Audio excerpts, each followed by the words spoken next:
Olá, pessoal, sejam todos bem-vindos aqui a mais um painel do 12º Fórum de Marketing de Influência. Meu nome é Bruno Shigemura, eu sou gerente de marketing Brasil, especialista em novas tecnologias da Intel.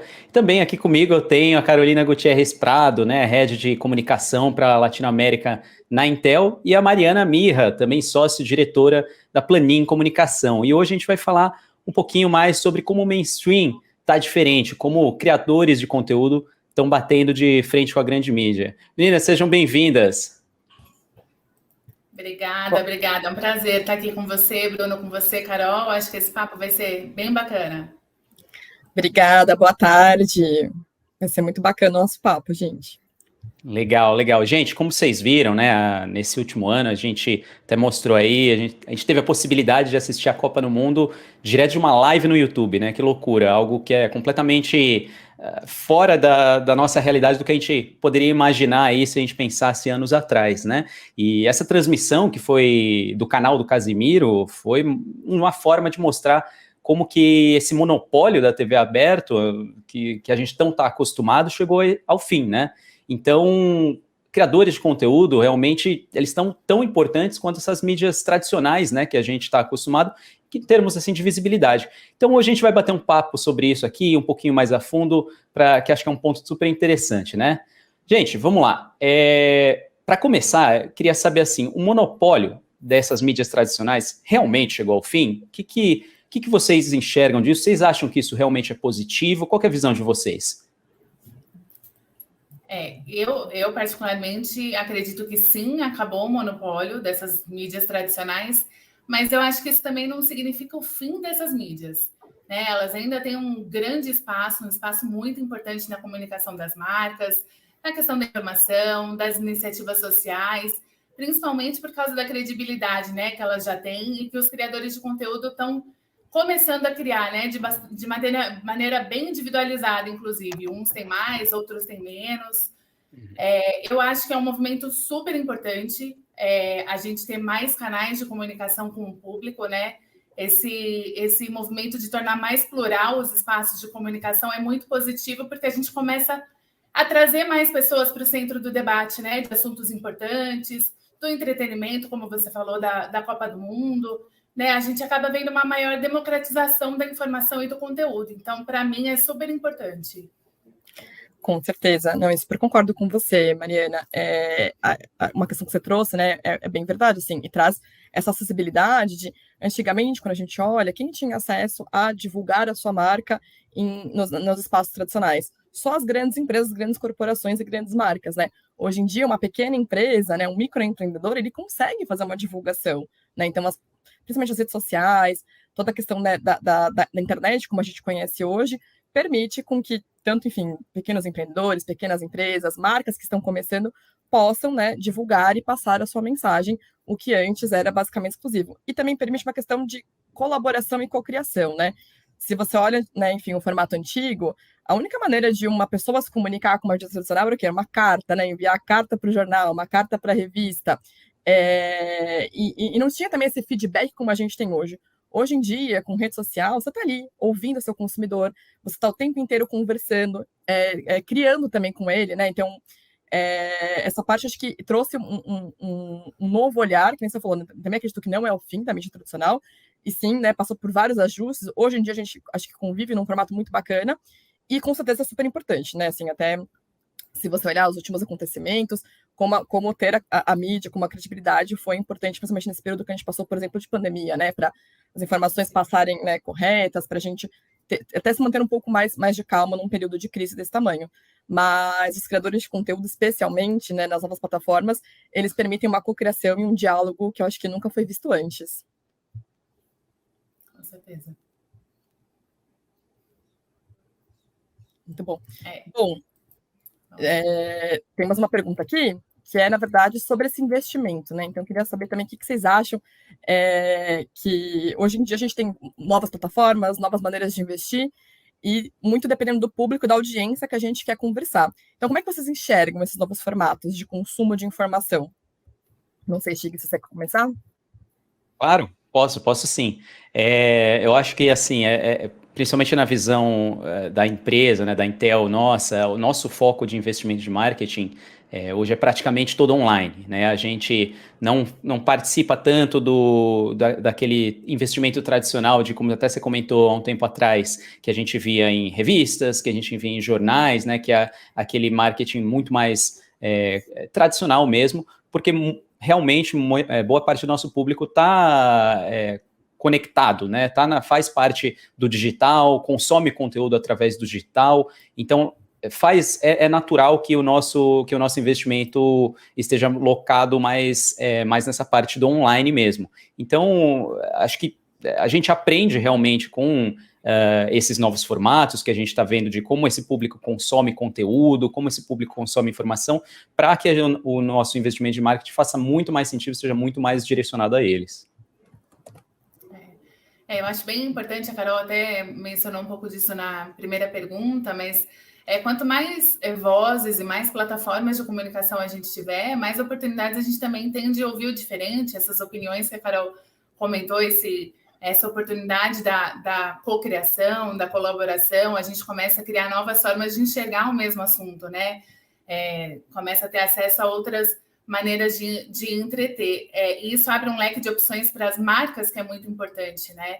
Para cada plataforma, a gente tem uma oportunidade nova de um jeito novo de poder comunicar.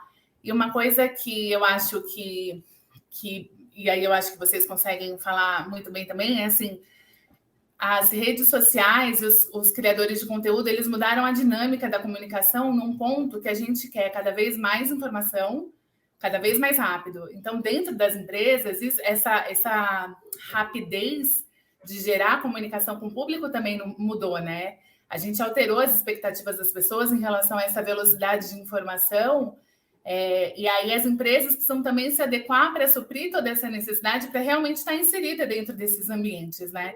Então, eu acho que para navegar bem nesse novo mundo, a gente precisa ter uma agilidade nessa comunicação, uma agilidade de reação também, porque se um concorrente foi lá, saiu na frente, fez uma ação legal, a gente tem que ter uma agilidade na reação, o que a gente vai preparar para não perder aí essa onda, e também tomar cuidado para não falar nem muito, que ninguém mais aguenta, né, ouvir o que você como marca tem para falar, e nem muito pouco, a ponto das pessoas não lembrarem que você existe, né?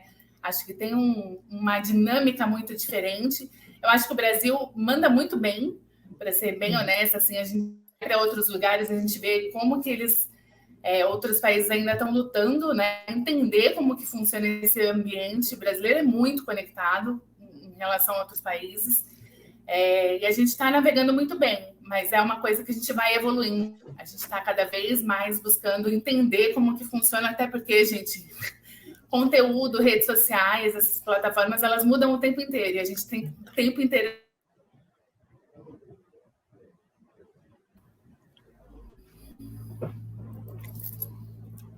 Muito bom.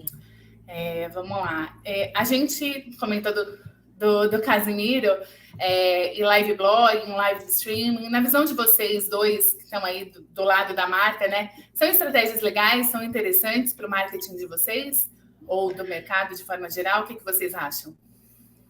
Olha, muita boa pergunta, e até, assim, complementando o que você trouxe, Mari, na sua última fala, realmente, né, quando a gente olha na Intel, assim, a gente sempre dá não compara, mas analisa como a gente está também em comparação às Intels do mundo, né, e Brasil está sempre ali em primeiro ou segundo, né, e é impressionante, porque se a gente para pensar que a gente fala português, que não é uma das línguas mais faladas do mundo, como é difundido o inglês, por exemplo, os números que a gente bate, assim, que a gente alcança são, enfim, surreais, né? A gente, em audiência de YouTube, por exemplo, é o segundo maior país, né? Quando a gente olha para uso diário de redes sociais, a gente é o país mais conectado que usa diariamente ali. E, enfim, então são dados que eu acho que a gente tem que analisar, olhar e aproveitar como marca, como você falou. Porém, sem ficar aquela coisa chata, maçante, né? Enfim. E esse novo formato das lives, né?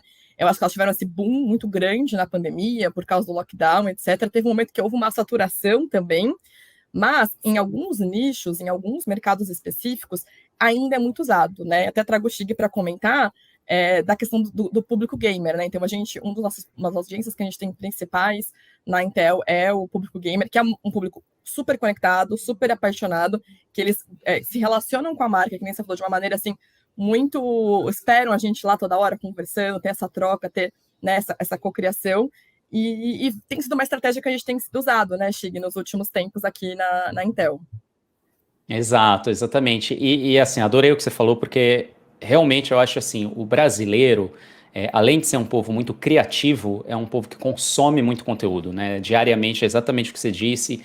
Então a gente está muito conectado, seja através de ver conteúdo gravado no YouTube, enfim, seja através de ver lives também em várias plataformas que tem. Então faz parte da rotina, né, de boa parte do brasileiro consumir esse tipo de conteúdo.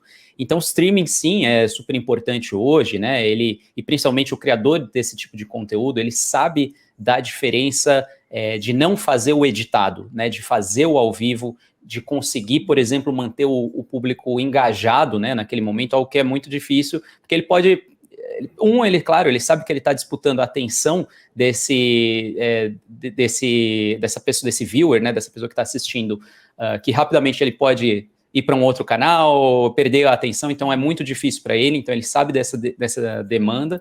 E aí, falando como empresa, eu acho que é interessante porque a gente sabe exatamente desse tipo de público, do criador de conteúdo do ao vivo, e um dos exemplos que eu acho que é até interessante trazer aqui, a Intel, por exemplo, ela criou um evento chamado Gamer Days, que é uma data super importante para a gente, é uma data em que a gente, junto com o varejo, junto com o canal, a gente cria promoções em campanhas e normalmente a divulgação dessa data a gente traz através de influenciadores, através de streamers que nos próprios canais falam sobre essa data. Então, o ponto aqui é assim, né? Não só ele está criando conteúdo normalmente dele, mas também ele alia-se, né, a uma marca, no nosso caso aqui, para fazer esse tipo de divulgação. Então, a extensão, o alcance dessa ação é muito maior, né? Então é muito bacana esses formatos e como impacta o público final. Mas legal. É impressionante. Pode só para fazer um comentário, é muito impressionante, né? Você vê como alguns criadores de conteúdo têm um poder e um talento de realmente agregar as pessoas para que elas comecem, elas não vão embora, né? E é um trabalho, tem uma multidão por trás dele também, esses grandes influenciadores, a gente sabe, né? Esses criadores de conteúdo, a gente sabe que eles têm ali muitas pessoas por trás, mas esse poder de prender a atenção da pessoa do começo ao fim, por exemplo, na Copa do Mundo, 2 horas, a pessoa lá conectada, engajada, comentando, brincando junto, né? É muito impressionante, assim, e como eles... Hoje a gente já pode falar, né, da profissionalização, né, dessa área. São profissionais efetivamente de comunicação, né, que foram aprendendo ali um pouco na raça, né, um pouco errando, buscando coisa nova, acertando. Mas eu acho esse ponto que você comentou muito importante mesmo. Eu fico sempre bem impressionada e o brasileiro realmente é muito conectado. Toda sexta-feira eu recebo ali no meu celular o meu diagnóstico de quanto conectada eu fiquei na semana, e, gente, eu sempre falo, eu preciso me desconectar um pouco, porque a gente nem percebe às vezes, né? O quão conectado a gente fica o dia inteiro, né? Procurando, eu sou mais da informação mesmo, eu me informo muito pelas redes sociais, inclusive com esses criadores de conteúdo, e a gente não sai, né? Não sai da tela por nada. Exato, né? Você acha que o celular que tá errado, né? Você fala, nossa, ele colocou umas horas a mais aqui. É impressionante, impressionante. Muito bom. Legal. Carol, você ia comentar alguma coisa?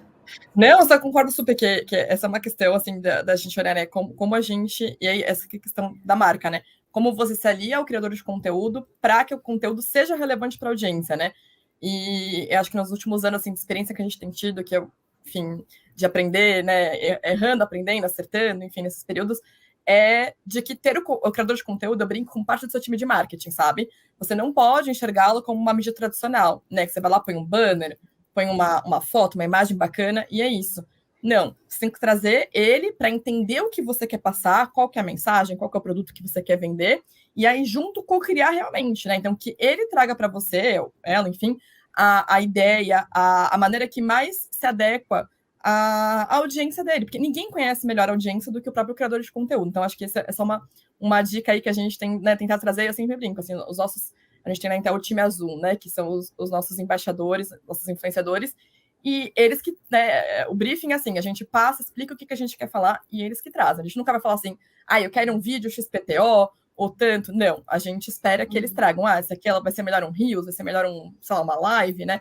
Eles estão nessa cocriação, e também na parte de roteirização, né? Enfim, que eles tragam a voz deles, que é o que, acho que no marketing de influência, principalmente, é o que mais funciona para a conexão mesmo.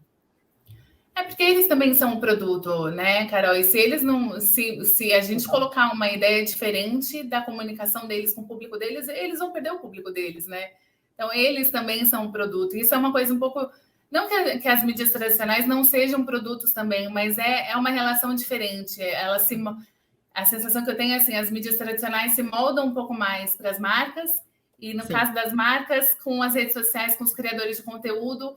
As marcas também se moldam um pouco mais, né? Quando vão trabalhar com eles, né? Isso é bem importante, porque também, senão, o resultado não é aquilo que a gente estava esperando, né? Exato, exato. E aí foge daquela questão do natural, né? De ser algo que o próprio influenciador, o próprio criador de conteúdo está naturalmente passando para a audiência dele e passa a ser algo muito mais empurrado, mais uma sensação até de product placement, né? De que parece que a marca está enfiando goela abaixo o produto através daquele influenciador. Então tem que ter muito cuidado nessa hora de não ficar algo forçado, né? Mas legal. Gente, deixa eu trazer um outro ponto aqui que eu acho que é super importante, né, nesse cenário, que são as fake news, né? Fake news são criadas aí por qualquer pessoa, né? Acho que principalmente nessa pandemia a gente viu vizinho, parente, papagaio, todo dia era uma fake news nova, absurda aí brotando, né? E jornalistas, eles têm o dever de combater essas fake news. A minha pergunta para vocês é assim: o criador de conteúdo, ele também tem esse dever? Vocês enxergam isso acontecendo? O quão relevante é isso para o criador de conteúdo? Olha, Quer começar? Pode. Não, pode ir, imagina, pode ir. Não, eu ia comentar que eu particularmente acho que é obrigação de todo mundo, né? Combater fake news. É isso que você falou, Bruno, de ter fake news nascendo na família, nos amigos, né? Nos nossos círculos mais íntimos, né, também vindo com muita fake news. Eu acho que é obrigação de todo mundo combater, inclusive nesses círculos de amizade ou familiar, né? A gente chegou num ponto muito preocupante que, além do volume, isso no mundo inteiro, além do volume ser cada vez maior, as fake news são cada vez mais graves, né? Com consequências cada vez mais desastrosas. Então, eu acho que o criador de conteúdo, com esse alcance que ele tem, com essa intimidade, mais do que alcance, essa intimidade que ele tem com o público dele, eu acho que é muito importante que ele também combata fake news. Eu acho que é realmente um dever muito social, sabe? Acho que vai além de marca, do que eu vou ganhar, do que eu vou perder, é um dever realmente social. Eu acho que alguns já combatem muito bem, ajudam nesse movimento, outros ainda preferem se manter neutros, né? Com certos medos aí de cancelamento, né? A gente está numa sociedade também bastante do cancelamento, e isso é uma coisa importante de se pensar. E eu acho, e a Carol até comentou isso, acho que na primeira pergunta, voltando para a nossa primeira pergunta, eu acho que as mídias tradicionais ainda têm muita importância e não devem simplesmente desaparecer, justamente porque elas combatem a fake news, né? Como você comentou na pergunta. Elas tentam combater, tem essa função mesmo de checar os fatos. Na pandemia, a gente viu que as pessoas realmente correram para essas mídias tradicionais para receber informação, né? Porque a questão da credibilidade, a questão dessa checagem de fatos fez com que as pessoas se sentissem mais confortáveis de ir atrás das informações nas grandes mídias para entender o que estava acontecendo, né? Então, eu acho que esse encontro, assim, os criadores de conteúdo entenderem o quão importante eles são, né? O papel deles, o quão importante é para o combate de fake news, eu acho que é fundamental, e eu acho que eles são uma peça muito chave nesse assunto. Se eles toparem, se a gente tiver um movimento aí, sabe, bacana, eu acho que a gente vai ter benefícios muito importantes para a sociedade. Com certeza, super concordo com você, Mari. É isso, né? Acho que tem aquela uma frase aí de super-herói, mas é verdade, né? Grandes poderes vêm grandes responsabilidades, né? Então, principalmente quando a gente olha para o alcance que eles têm, para como eles realmente, né? A palavra influenciadores vem porque eles influenciam, seja para vender um produto, mas também do próprio comportamento, né? Então, até trazendo a questão da pandemia, a gente viu, só o fato deles, né, mostrarem que estão usando máscara, que estavam ali com cartão de vacinação, né, ou que não estavam aglomerando, que estavam ficando em casa, como isso foi positivo para que as pessoas também entendam essa importância. Porque uma coisa é você ler uma matéria, às vezes, no jornal, que é super importante, tem, você falou, toda essa credibilidade, tem toda a questão da ética do jornalismo, que é muito importante, né? Mas é uma coisa estática, aí você vê a pessoa que você segue, que você admira, ou que você gosta, fazendo, né, o que está ali. Aquilo te conecta de uma maneira muito, né, enfim, bacana. E o oposto também, infelizmente, né? Então, se a pessoa vai lá, enfim, não ligando, tal, tudo isso teve uma influência na sociedade naquele momento. E é isso, acho que muitos ainda têm essa questão do posicionamento pelo cancelamento, mas hoje em dia, como falar assim, mesmo não se posicionar já é um posicionamento, né? Então, às vezes, a gente acha que está sendo neutro, mas a neutralidade também é muito questionável. Então, também super acredito. Eu acho que quando se une isso, né, é uma questão, na verdade, eu acho que fica uma parceria muito bacana, porque é isso, é a ética do jornalismo, é esse poder que a imprensa exerce, sempre exerceu e continua exercendo, e acho que hoje em dia, mais do que nunca, e você traz aí a questão do influenciador, do criador de conteúdo, que vai influenciar, que ele tem esse poder de engajamento com o público e torna a coisa muito mais alcançável, enfim, e muito mais até palatável do que estava lá. Então, acho que esse poder aí tem que ser usado também de uma maneira, enfim, que seja um ganha-ganha para a sociedade no final do dia, né? Com certeza. Bom, e aproveito, então, para trazer uma pergunta em relação, né, já que estamos falando de cancelamento, existe, né, fala-se muito hoje em dia, né, acho que não se falou tanto da cultura do cancelamento, de como isso influencia a vida das pessoas, né, e isso com certeza impacta, né, no conteúdo que os influenciadores, que os criadores de conteúdo trabalham. E também, inclusive, com as marcas. Então, o que vocês acham, na verdade, da questão de se eles devem se posicionar nos grandes debates, se não devem, como é que vocês enxergam isso? Mari, quer falar primeiro? Mari, eu já estou aqui somos todos amigos aqui. Exato. Passei, sim.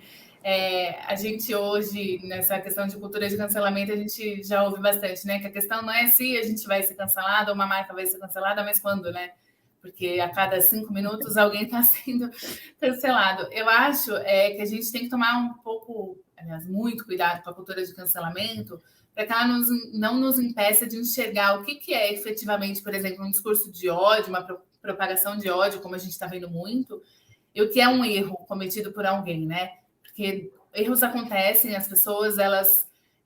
a sensação que eu tenho com essa cultura que a gente está vivendo hoje é que a gente está tirando das pessoas a possibilidade de errar, de entender aquele erro, de mudar, de crescer, de evoluir. Então, a gente vai resgatando coisas lá de 15 anos que a pessoa falou, e de repente hoje ela já não pensa mais daquele jeito, mas a gente continua cancelando essa pessoa. É claro que tem níveis, né? É claro que tem gente que tem que ser cancelada, tem marca que tem que ser cancelada porque não evoluíram, não mudaram as suas opiniões. Tem realmente casos que não devem ter mais espaço mesmo. Mas eu acho que essa cultura está minando um pouco o poder do debate, né? Que é tão importante para a sociedade. Eu acho que os criadores de conteúdo, por exemplo, às vezes preferem não entrar num debate importante para não ser cancelado. O caso das vacinas foi um bem importante, né? Alguns adotaram a postura de não vou falar sobre o assunto para não ser cancelado. E aí no público dele tem gente que acreditava, tinha gente que não acreditava nas vacinas. Ele preferiu ficar neutro, e ficar neutro eu concordo com a Carol que é também um posicionamento, né? Você está dizendo alguma coisa com essa tentativa de neutralidade. Mas nesse caso, por exemplo, era um assunto super importante para ser discutido, né? Essas conversas são muito importantes. E eu acho que todos precisam estar inseridos nelas, só que a gente também precisa criar um ambiente propício para isso. Acho que é uma discussão muito ampla e complexa, né? Para a gente finalizar por aqui. Mas eu acho que a gente está indo para um caminho que a gente está minando um pouco alguns debates que são muito importantes. Perfeito. Gente, eu acho que vocês até resumiram bastante aqui, aliás, falaram todos os pontos, mas eu concordo completamente com o que vocês disseram. Realmente, eu acho que, principalmente essa parte de opinião, e mostrar opinião é super importante. Eu acho, principalmente quando a gente pensa em criadores de conteúdo, influenciadores, streamers, acho que o simples fato deles não se posicionarem, de não darem sua opinião, é uma posição, é uma resposta, né, que eles estão dando. Então, não ficar calado, fingir que aquilo não existe, também cria uma expectativa do seu público mesmo, de uma resposta dele, e aí ele não trazer esse posicionamento pode ser algo muito complicado para ele também, então é importante que ele saiba se posicionar, mas ao mesmo tempo, o que é importante aqui trazer é que, assim, como vocês falaram, transmitir uma opinião é muito diferente de um discurso de ódio, por exemplo, né? Ele trazer a opinião dele, lógico, de forma respeitosa, que não seja algo negativo, que ele não esteja transmitindo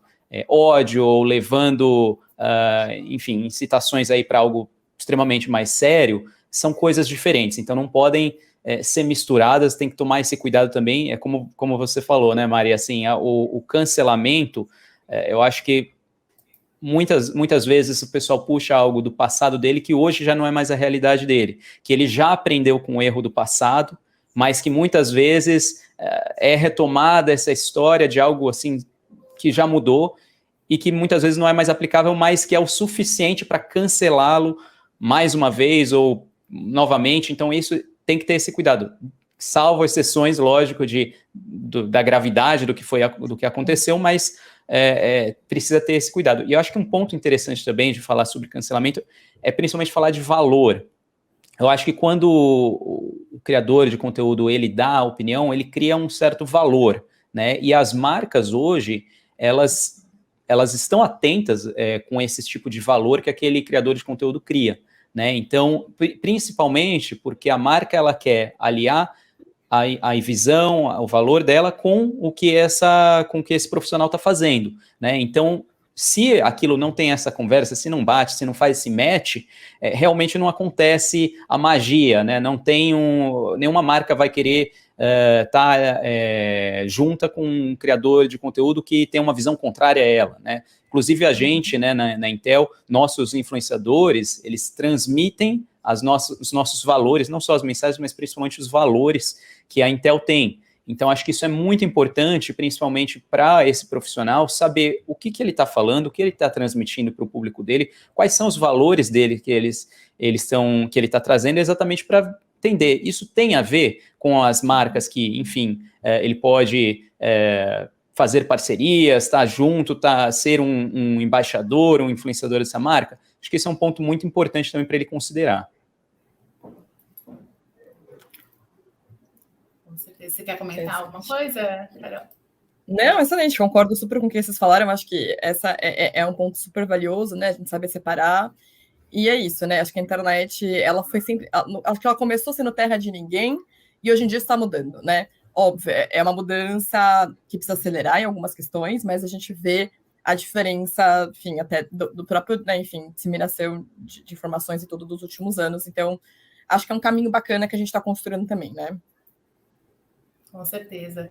Bom, a gente está terminando aqui o painel, nosso tempo está acabando. Eu queria muito agradecer a presença de vocês, Carol e Bruno, eu adorei essa conversa. Vocês querem acrescentar mais alguma coisa? Bacana, só agradecer a participação, pelo convite, muito bacana discutir esse tema, super interessante. Poderíamos ficar horas falando sobre esse tema, né?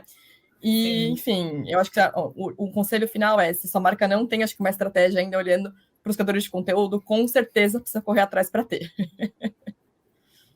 Certeza. Gente, eu aproveito também para agradecer, foi um prazer enorme. O tempo passa muito rápido aqui, mas e passa desse jeito porque é realmente muito prazeroso a gente ter essa conversa. Acho que fluiu muito bem aqui. E é isso que a Carol também falou, que você, Mari, disse. Acho que principalmente quando a gente olha essas próximas gerações, né, essas gerações que nasceram, que vivem, que respiram o digital, né, que não já vieram nessa aqui, tudo que a gente falou fica cada vez mais presente, mais forte, né? Então é interessante ver como isso vai se aplicando cada vez mais, e ainda bem, né, que as coisas estão evoluindo desse formato. Eu acho que a gente também aprende muito com isso e a gente se reinventa. Então é um prazer enorme, agradeço muito. Obrigada, foi demais, gente. Então, só para fechar, eu queria aproveitar também para falar sobre a Casa Hope, que é apoiada pela plataforma Negócios da Comunicação, que dá suporte para as crianças e adolescentes com câncer e transplantadas. Vocês já devem ter visto aí na tela que tem um QR Code. para quem quiser doar para a campanha Adote um Leito. Vamos aproveitar para apoiar aí a causa também em conjunto com a Negócio da Comunicação. Obrigada pela companhia de todo mundo e até a próxima. Tchau, tchau. Tchau, tchau.